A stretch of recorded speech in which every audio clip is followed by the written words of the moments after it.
Teacher যখন নিজেই প্রশ্নের উত্তর জানে না। বলো এই কোয়েশ্চেন অ্যান্সারটা কে পারবে? বলো এখানের মধ্যে কে পারবে? তুমি পারবে? আমি তো নিজেই পারবো না এই অ্যান্সারটা। তুমি পারবে? না। পারবে না কেন? পড়াশোনা করো না? কি করতে স্কুলে এসে বসে থাকো? এই তুমি বলো। দূর বাবা, কেউ তো একটা উত্তরও বলতে পারছে না, আর কতক্ষণ এইভাবে চালাবো? বেলটাও পড়ছে না যে ক্লাস থেকে বেরিয়ে যাব, ভালো লাগে না। বলো। এই তোমরা সবাই প্রাইভেট কার কাছে পড়তে যাও? ম্যাম আপনার কাছেই। ঠিক আছে, তুমি বাদ দিয়েও তো এতগুলো স্টুডেন্ট আছো, তার মধ্যে কেউ বলতে পারছো না? ম্যাম আপনিই বলে দিন। আমি কেন বলবো? আমি বললে তো তোমরা সবাই এমনিই জেনে যাবে। তাহলে তোমরা কি করো বাড়িতে? উফ, কি জ্বালায় পড়লাম রে বাবা, কেউ তো একটা বল। সব গাধা, আমিও গাধা, তার সাথে তোরাও গাধা। বলো।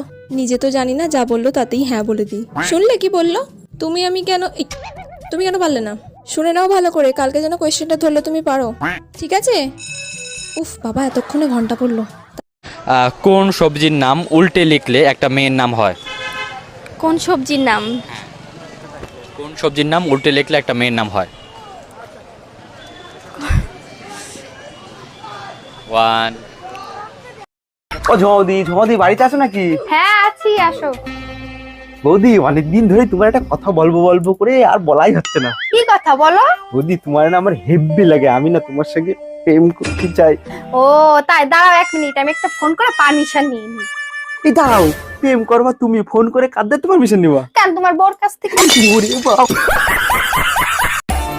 মাম্মা, বলো তো পৃথিবীর সবথেকে হিংস্র প্রাণীর নাম কি? বিয়ে করে আনাবো।